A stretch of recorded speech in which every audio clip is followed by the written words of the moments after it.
अस्सलाम वालेकुम साईं। वालेकुम सलाम। तुझी कॉल लगल हुई।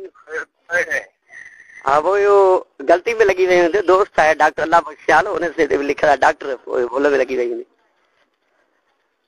सुभाणे रात जो के मौलूद चवणा आहिनि तव्हां वटि साईं? हाँ इंशाअल्लाह। सखर भला अॼु प्रोग्राम ते अचो था? हाँ चवंदो सुभाणे रात बि तोखे मौलूद चवणा आहिनि, बेजारे ॾींहं जो बि चवणा आहिनि। इंशाअल्लाह हाज़िर हाज़िर। शादी या मौलूद ठहियल नथी ठहियल? हाँ साईं आहिनि आहिनि। हुनमें नाला वाला कीअं लिखंदे? साईं उहो असांजो कमु आहे साईं।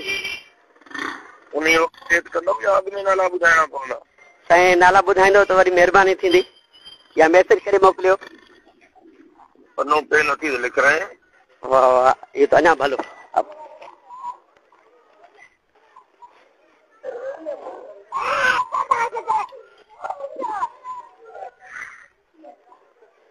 साईं ॿुधाइजो।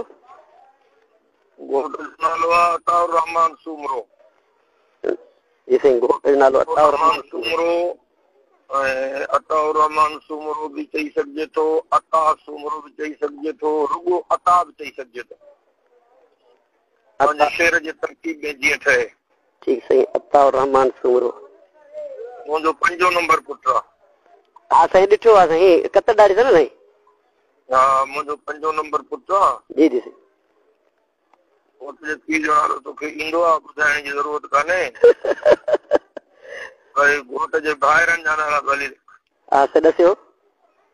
राशिद महमूद सूमरो, नासिर महमूद सूमरो,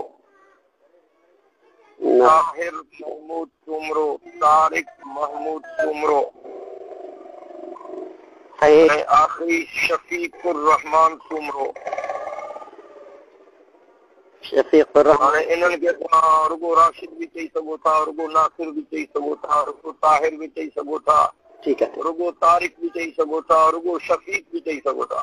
ठीक है साईं। हाणे हिनखे तव्हां ठीक ठाक मुंहिंजो पुटु साईं हटानी जो पोटो। ठीक है साईं।